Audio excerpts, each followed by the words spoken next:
আসসালামু আলাইকুম বন্ধুরা, দেখো আজকে আমি একটা নতুন মজার রেসিপি নিয়ে হাজির হয়েছি। রেসিপিটা হলো ওলকচু। প্রথমে আমি ওলকচুটি খুব সুন্দর করে কেটে ধুয়ে নিয়েছি এবং একটি হালকা সিদ্ধ করার জন্য আমি একটি পাতিলে পানি গরম করে কচুগুলো দিয়ে নিলাম। আর এখানে দিলাম আমি একটু অল্প পরিমাণ লবণ আর হলুদের গুঁড়া। তারপর দেখো বন্ধুরা, আমার ওলগুলো অলরেডি সিদ্ধ হয়ে এসেছে আর আমি হালকা সিদ্ধ করছি কারণ এর এখনও রান্না বাকি। আর আজকে ওলকচুটা আমি ইলিশ মাছের মাথা দিয়ে রান্না করব, এই কারণে মাথাটা আমি সুন্দর করে ছোটো ছোটো করে কেটে ভাজি করে নিয়েছি, হালকা ভাজি করে নিয়েছি। আর আসি মশলায়।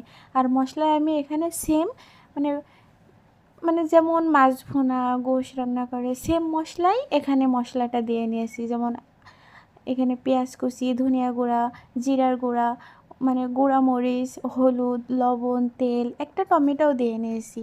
আর আমার মশলাটা দেখো খুব সুন্দর কষানো হয়ে গেলে তেল ছাড়লে আমি এতে একটু পানি অ্যাড করে নিলাম এবং এই পানির ভেতরে আমি ওলকচুগুলোও দিয়ে নিলাম। আর ওলকচুটা কিন্তু মাঝে মাঝে একটু নাড়তে হবে, কারণ এটা না নাড়লে নিচে লেগে যায়। আর বন্ধুরা কি বলবো, ওলকচুটা যে এত মজা হয়েছিল, মাশাল্লাহ মাশাল্লাহ। আর ওলটা কিন্তু মানে আমাদের গ্রামে অনেক সময় দেশি মুরগি দিয়েও রান্না করে, এটা গরুর গোশত দিয়েও রান্না করা যায়। আমি কিন্তু ওলকচুর ভিতরে হালকা মানে নারকেলের দুধ মানে অ্যাড করে নিছি, এই কারণে আরও বেশি টেস্ট হয়েছে। আপনারা চাইলে কিন্তু ট্রাই করতে পারেন, অনেক মজা। আর ওলকচুটা একটু গলা ধরিনি, আর একদমই মানে হাত দেওয়ার সাথে সাথেই গলে গেছে। এত মজা হয়েছিল মাশাল্লাহ, আমি বুঝতেই পারিনি এত মজা হবে।